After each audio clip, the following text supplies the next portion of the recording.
Raul Mikhail Ivanov. Segunda parte. Questão: qual é a relação que existe entre Melquisedeque, Oriones e Cristo? Obviamente, Oriones é o grande mestre iniciador, grande comandante desse sistema solar que, eu diria, iniciou o processo de terceira dimensão há mais de 50.000 anos. Melquisedeque, que é o ancião dos dias, era um Valquim de Oriones. Eu lhes disse, também, que meu mestre venerado, Ben Sadelnov, criador da Fraternidade Branca Universal, era, em alguns dados momentos de sua vida, o Valquim de Oriones, mas não é o Valquim tal como é descrito, com a partida total da alma, para deixar o lugar para alguém outro. Esse processo de Valquim funciona de maneira diferente. Há acordo de duas almas, mas não há liberação total da alma. Um pouquinho, se querem, como alguns canais que seriam capazes de abrigar, ao mesmo tempo, várias entidades, alguns são capazes disso, de maneira totalmente consciente. O canal com o qual penetram as entidades de luz, no qual passa, também, o Kundalini, canal que se encontra na coluna vertebral é bastante amplo, graças ao advento da quinta dimensão, para permitir uma comunicação, eu diria, múltipla, com múltiplas entidades. E há entidades, mais precisamente, que gostam dos contatos vibratórios com alguns canais, e podem permanecer na proximidade, de maneira permanente. Os processos de canalização de médiums estão, também, mudando. Agora, qual é a relação que existe com Cristo? Cristo, que eu qualifiquei de maior neófito planetário, porque Cristo pertence ao Sol, porque Cristo veio fazer o sacrifício do sangue derramado para salvar, realmente, para mostrar a via, o caminho, a verdade para o amor, para um estado multidimensional, o que não é o caso de Oriones, que permaneceu escondido. Nesse sentido, ele é, realmente, o guia, o mestre, o último, o filho da luz. Oriones não é filho da luz, ele é um criador de luz, não é, de modo algum, a mesma coisa. Oriones tem um papel que é diferente de Cristo, ele faz parte dos grandes instrutores da humanidade. O modo de vibração não é, de modo algum, o mesmo.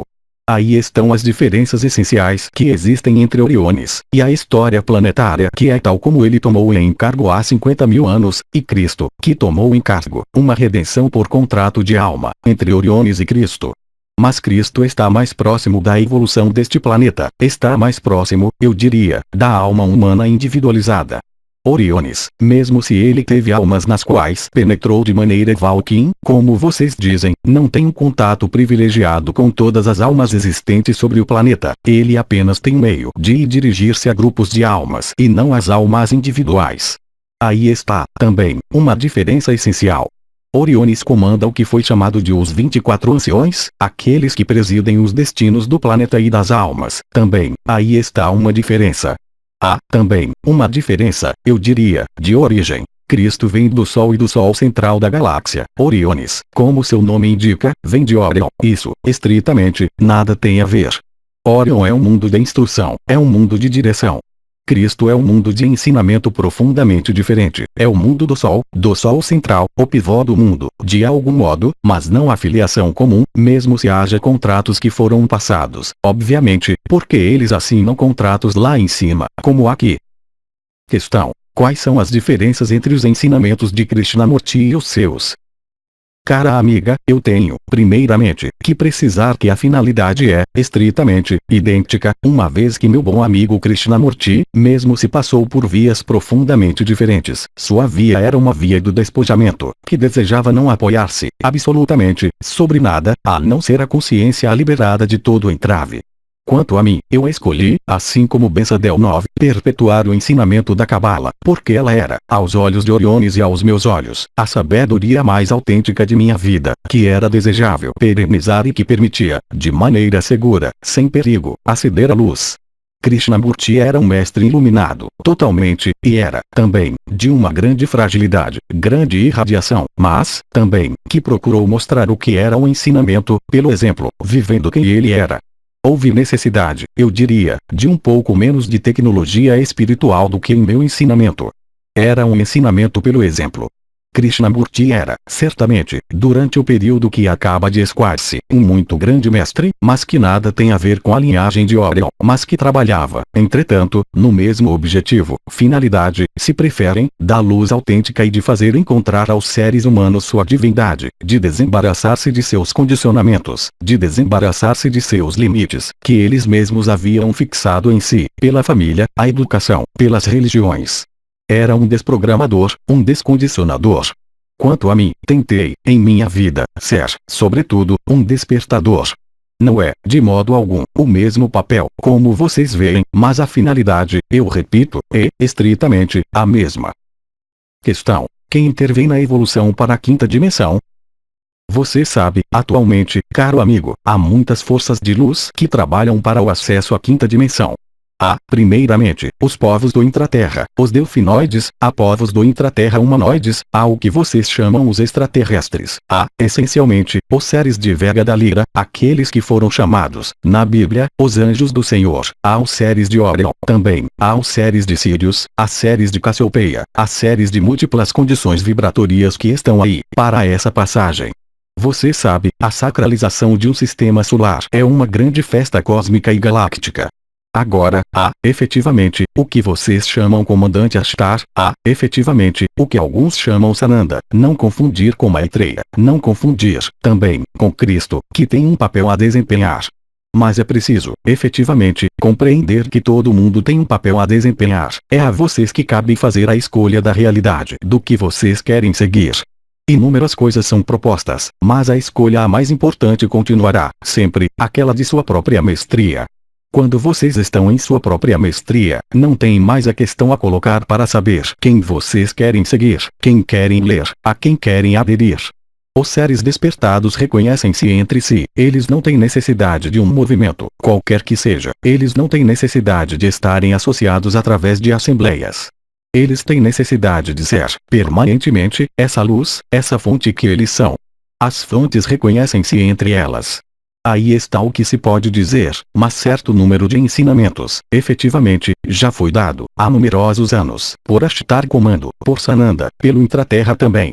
Eles têm um papel extremamente importante a desempenhar, mas os papéis são despachados, eu diria, entre inúmeros povos de terceira com corpo de quinta, enfim, quinta, com corpo de terceira, mas, também, inúmeros povos não encarnados. Aqueles que desempenharão um papel, certamente, o mais importante serão capazes de aproximar-se da terceira dimensão, portanto, com um corpo de terceira dimensão, o que é o caso dos vegalianos, o que é o caso dos povos intraterrestres, que conservaram, desde 300 mil anos, um corpo físico, enquanto eles teriam podido passar a quinta sem corpo. Aí está o que se pode dizer, sem entrar em detalhes complicados, eu diria. Questão: por que as respostas dadas aqui, esta noite, parecem diferentes do ensinamento que você dava em sua vida? Cara amiga, porque a época mudou profundamente, o ensinamento sempre verídico é o ensinamento da Cabala, aquele continua verdadeiro. Agora, e o que eu disse em múltiplas reprises, talvez, nessa assembleia, em minha vida, era preciso levantar muito cedo para ir ver o sol, e eu já disse, frequentemente, basta-lhes permanecer em sua cama, pensar no sol. Por quê? Porque as dimensões, os espaços estão mudando profundamente. Vocês acreditam que, até milhões e milhões de anos vocês vão continuar a adorar o sol? Não, é preciso avançar para a mestria. A mestria, em minha vida, era um processo que demandava tempo e que demandava, também, certamente, várias vidas. A transformação que vocês observam é ligada não à má transformação, mas ligada à transformação vibratória do planeta. As condições vibratórias não são, absolutamente, as mesmas, desde a entrada desse sistema solar sob a influência central, do Sol central da galáxia, desde o ano 87, digamos, isso faz, de qualquer forma, quase 20 anos. As condições são profundamente diferentes, os ensinamentos são diferentes. Eu creio que, mesmo se Cristo, hoje, devesse estar encarnado, como alguns acreditam, ele não diria, de modo algum, as mesmas coisas que disse à época, ele não empregaria os mesmos canais, tampouco, ele agiria, certamente, com as mesmas finalidades. Sempre olhar a finalidade, não atribuir importância mais do que natural, eu diria, às palavras. Agora, eu não disse que o ensinamento de minha vida não é mais válido, bem ao contrário, eu digo, simplesmente, que é simplificado, que o ensinamento, agora, é o que eu falo com vocês, aí, agora. Não é ir ensinar qual cipirote faz tal ação ao nível do corpo, que é preciso meditar ao sol nascente, que é preciso ir por em tal lugar tal coisa. Porque isso corresponde a uma época, hoje, é outra época, hoje, é outra energia, hoje, é outro modo de proceder. Não há contradição, há, simplesmente, evolução e transformação. Todo ensinamento que permaneceria fixo, olhem, por exemplo, algumas formas de yoga que são as mesmas desde 700 anos, 800 anos, o ensinamento do Kundalini Yoga, por exemplo, o ensinamento do Kriya Yoga. Por que incomodar-se em ir fazer o Kriya Yoga, uma vez que lhes basta acolher, hoje, a luz? Lembre-se de que, na época, era necessário ir para a luz, era um esforço de movimento de baixo para cima. Hoje, a luz está aí, ela pede apenas para descer, para encarnar-se, para materializar-se, densificar-se em vocês. Na época, isso não era possível. Isso é possível porque as energias começaram seu movimento de retorno, de reversão, se preferem, desde o ano 87, com certo número de aberturas de portas, de portais dimensionais, o que não era o caso à época de minha vida, o que não era o caso à época de Cristo, tampouco, obviamente. Lembrem-se, também, de que as visões proféticas de São João no Apocalipse de São João, que dizia que, no momento do fim dos tempos, os seres seriam profundamente diferentes, haveria muitos chamados, esses chamados teriam um comportamento profundamente diferente do que eles tinham antes de serem chamados. Quando vocês são chamados, não lhes resta mais do que responder ao apelo. Responder ao apelo não é uma técnica. Responder ao apelo é dizer sim, que a luz seja, eu aceito, eu solto, eu me torno meu próprio mestre, aí está a solução. Através do que eu digo hoje, há uma continuação do ensinamento do que vocês chamam a fraternidade branca. Eu não venho renegar, obviamente, o que foi dito, o que foi feito, o que foi empreendido. Eu venho, ao contrário, reanimar as chamas dessa fraternidade branca. É um pouco cedo para falar disso agora, mas digamos que a fraternidade branca é chamada a uma imensa renovação, imensa, mas, de momento, nós não podemos avançar demasiado nisso. Simplesmente, saibam que um novo passa, também, pela transformação, não a dissolução, mas a compreensão de novos paradigmas da luz. Quanto mais a quinta dimensão vai materializar-se, mais será necessário acolher essa nova vibração. Aí está o que eu tinha a dizer, cara amiga. Questão: você pode falar-nos de Cristo, de Jesus? Fala-se de há 2000 anos ou fala-se de hoje? Hoje, o Espírito Crístico é o Espírito que prefigura, devido ao sacrifício de Jesus Cristo há 2000 anos, o advento, realmente, da energia crística, que é a energia da quinta dimensão. Mas não há qualquer entidade que deve voltar sendo Cristo, ou em Jesus reencarnado, isso é impossível. Jesus reintegrou, como Cristo, o Logos solar, há 2000 anos. Jamais foi questão que Cristo volte em um corpo de carne, passando pelas vias da encarnação. É questão da manifestação do princípio crístico e não de uma entidade. É profundamente diferente dizer que uma entidade encarna-se e dizer que uma energia manifesta-se. São duas coisas totalmente diferentes. Agora, quando eu disse se Cristo voltasse, isso não quer dizer que eu disse que Cristo ia voltar. Era uma suposição. Agora, entre Jesus e Cristo, qual diferença você faz, cara amiga? Eu gostaria de compreender. Há, simplesmente, uma diferença de qualidade vibratória que é ligada ao aparecimento, após o batismo, na Jordânia, em Jesus, da dimensão crística, que é uma iniciação que foi vivida na vida dele, mas que era prefigurada, desejada bem antes de sua descida na encarnação. A incorporação da dimensão crística em Jesus, em sua vida, permitiu a Cristo ser o primeiro ser sobre este planeta veicular, totalmente, a vibração quinta, inteiramente. Agora, eu jamais disse que Cristo ia voltar. Eu disse, efetivamente, se ele voltasse, não é a mesma coisa. Quanto a Jesus, ele está morto, efetivamente. Melquisedeque manifestou a energia Orionis pelo processo Valkyrie, naquele momento. Melquisedeque era Melquisedeque, ele não era Orionis, mesmo se fosse portador da energia Orionis. É como se, hoje, eu lhes dissesse que Melquisedeque ia voltar. Ia voltar como? Eu voltei, eu me exprimo nesse canal, eu me exprimi em outros canais. jamais se quis crer. Isso não tem qualquer importância, porque as provas, agora, serão dadas, no momento desejado, ou seja, ainda daqui 1 ano e meio. As provas de filiação, de reconhecimento, tais como em minha vida eu dei a certo número de pessoas. Questão: atualmente, o que representa Buda?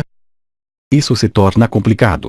Vocês vão começar a falar-me de todas as entidades espirituais que povoaram este planeta. O que querem saber sobre o Buda? Buda, digamos assim, simplesmente, Buda prefigurou a energia crística, simplesmente. Hoje, a dimensão que lhes é proposta, quinta, nada mais tem a ver. Olhem as circunstâncias de ensinamento, hoje lhes falam de coisas profundamente diferentes. Falam-lhes de povos do intraterra. Eu falei disso um pouco em minha vida. Falei da sinarquia, de Agartha, como Bensadel 9, porque nós tivemos algumas visões extremamente precisas, alguns contatos extremamente precisos com esses povos do intraterra. Agora, nós podemos dar ensinamentos muito mais importantes sobre o intraterra e, também, sobre o que vocês chamam extraterrestres, sobre a Terra Oca, sobre o que acontece no intraterra.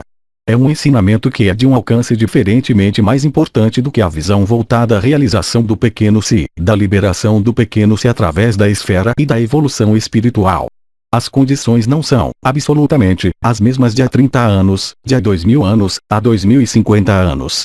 Mas, hoje, tudo é profunda e radicalmente diferente. É preciso ousar abrir-se para a novidade, para a luz autêntica. O caminho da luz autêntica segue uma curva evolutiva que é extremamente precisa. A terceira dimensão é algo que existe há 50 mil anos, eu lhes disse isso, mas é algo que é chamado a ser transcendido, transformado pela emergência dessa quinta dimensão e, isso, em um tempo relativamente curto, todo mundo sente, efetivamente, essa mudança. Agora, não é necessário fixar o ensinamento, qualquer que seja, quer ele tenha sido o meu, quer tenha sido aquele de Cristo, quer tenha sido aquele de Buda. Cristo dizia: eu sou a voz, a verdade, o caminho, a vida, eu passarei, mas minhas palavras não passarão. Através da imitação da vida de Cristo para entrar na energia crística, isso é extremamente importante. Através da imitação de Buda, a compreensão do caminho do desapego, vocês chegarão a viver certa transformação. A grande diferença, essencial, é que, hoje, a transformação é possível, porque a luz está aí. Antes, a luz, era preciso procurá-la, era complicado, era difícil, isso tomava várias vidas. Hoje, é uma iniciação que é prevista, não individual, mas coletiva, que toma o conjunto dos sistemas vivos. É profundamente diferente e é, ao mesmo tempo, a continuação em outra escala. Questão: o que é do desenvolvimento nuclear? A única informação que se pode dar é que a única energia utilizável pelo homem é a luz, dito em outros termos, a energia do Sol, a energia dos elementos. Qualquer outra energia, mesmo se tenha uma utilidade, é extremamente perigosa. A energia carbono, o carvão serviu para aliviar o planeta, para poluir, mas para aliviar, também, ao mesmo tempo. Em contrapartida, a energia nuclear é uma energia que não é, absolutamente, controlada, é uma energia de terceira dimensão, é uma energia da fissão, da destruição e não da construção. Nesse sentido, através do que ela representa, a fissão nuclear corresponde a algo que é, tipicamente, energia de terceira dimensão, enquanto a energia do Sol, enquanto a energia do ar, enquanto a energia da Terra, as energias a que vocês chamam, eu creio, renováveis, são energias que se pode qualificar de limpas e de energias espirituais. Mas o ser humano não está pronto, de momento, a nível coletivo, para começar, de maneira rápida, duradoura, a tecnologia em relação a isso, enquanto é a tecnologia da luz. É evidente que há riscos extremamente importantes em relação à energia. Em inúmeras informações que eu dei, eu falava de ondas de frio e de perturbações em relação aos elementos. Isso está chegando, obviamente, mas eu falei, também, nós temos falado, também aqui, parece-me, da gripe aviária, por exemplo, das doenças novas. Nós temos falado, também, de riscos, efetivamente, inerentes aos lados belicosos do ser humano, às confrontações e aos choques de culturas, entre pessoas que pensam que sempre têm razão, que estão na luz, mas que demonizam o outro, e o outro pensa exatamente o inverso. Porque são energias de divisão, e a divisão é a guerra, a divisão são, efetivamente, energias de destruição a propósito da energia. Tudo isso é porque vocês raciocinam em termos não de abundância, mas em termos de penúria. Ora, a abundância, Deus criou, quando Ele criou o mundo. Abundância de luz, abundância de elementos, abundância de tudo. Em contrapartida, a energia nuclear mantém, assim como o carvão, energias de penúrias, energias de destruição e de morte. Aí está o que se pode dizer sobre esse problema. Agora, não contem comigo para dizer que haverá a guerra em tal dia. Efetivamente, há cenários sobre os quais nós trabalhamos ou estudos vibratórios que fazemos, porque podemos apenas prefigurar, através da descida de vibrações, o que pode acontecer. Efetivamente, o risco existe, mas lembrem-se do que eu já disse. O que acontece no exterior de vocês é, também, o que acontece no seu interior. Se há guerra aí embaixo, isso quer dizer que há guerra em vocês também. Se a guerra não vem, isso quer dizer que vocês têm a paz em si, a nível coletivo, eu falo, mas, também, a título individual, obviamente. E até onde irá a mestria de si, como unidade de luz, mas, também, a mestria de limitação de um país, isso também faz parte do mesmo processo. Questão: como se pode acompanhar o desenvolvimento de energias espirituais? É uma questão extremamente vaga. Eu creio que já respondi, em parte, dizendo que o mais importante era acolher essa energia e que, em segundo lugar, era necessário soltar, em relação às coisas que obstruíam a vida e que, também, era preciso ir para a sua própria mestria. Nenhum ser exterior pode dar a mestria, e isso se junta à questão do Senhor. Anteriormente, nós superamos o período dos ensinamentos exteriores. Hoje, é preciso passar para o ensinamento interior. Eu volto, ainda, a essa noção, esse conceito de mestria. A mestria é tornar-se seu próprio mestre, que comanda no interior de si. No exterior, sabe-se, há tudo o que quer comandá-los, mas, no interior, quem comanda? Será que é seu ego? Será que é sua alma? Será que é a luz? Qual é o sentido do que comanda no interior? Quando vocês pensam em algo, quem pensa? Quando vocês dizem algo, quem diz? Qual é o nível do ser que se exprime no interior de vocês? Portanto, o desenvolvimento da energia espiritual é acolher, a cada minuto, a luz que vem, é deixá-la transformar, deixá-la penetrar no interior do corpo, deixá-la trabalhar, deixá-la abrir os casulos de luz, abrir os chakras, abrir os níveis de consciência ao nível do cérebro, ao nível do coração. Tudo isso é extremamente importante. É tempo de voltar-se para o interior, para o que se é, no interior de si. Questão: portanto, uma única pessoa na mestria pode irradiar sobre um país ou o planeta. Porque você fala em termos de distância. É importante ser si mesmo e irradiar. Agora, quando vocês irradiam, vocês não têm que se colocar a questão de até onde vai essa irradiação, da potência da irradiação.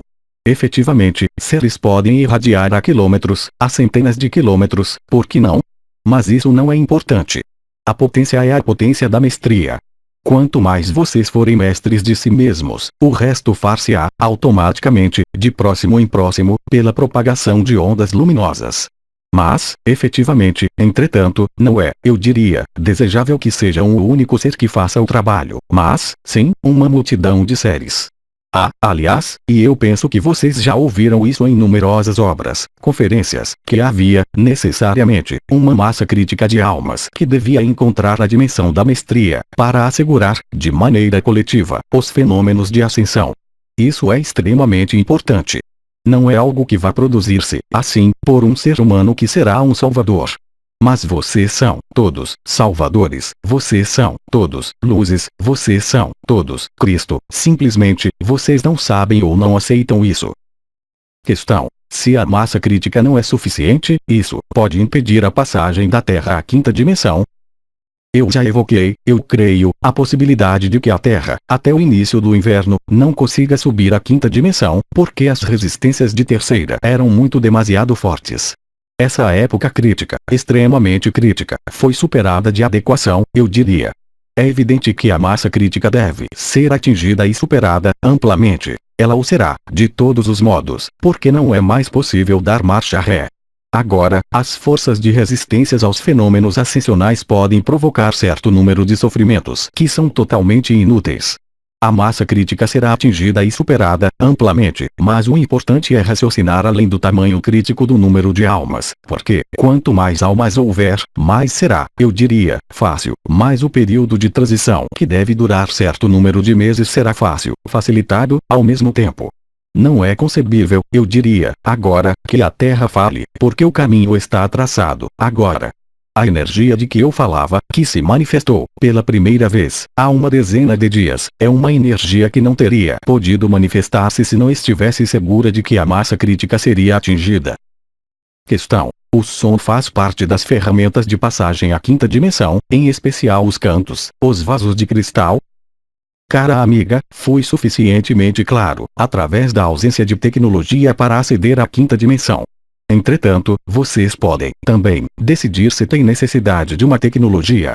O som, o canto, a música, o sol, uma flor na rua, uma oração em uma igreja, também, pode ser um meio para vocês de aceder à quinta dimensão. Mas não se esqueça de que isso continuará apenas um meio exterior, o maior dos meios é seu interior, seu próprio ser. Por que querer, a todo custo, acrescentar algo de exterior? Hoje, é isso que vocês, aparentemente, têm dificuldade a atingir, a aceitar, é que é algo que está acessível, aí, imediatamente, agora.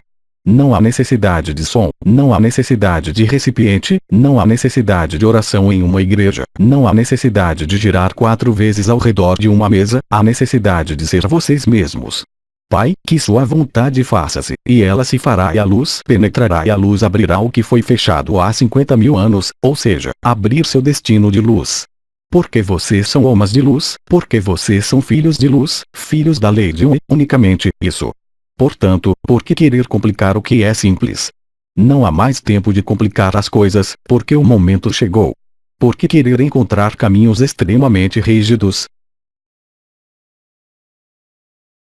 Aos 3 dimensões, 27 de abril de 2006. Tradução do francês, Célia G. Mensagem atemporal.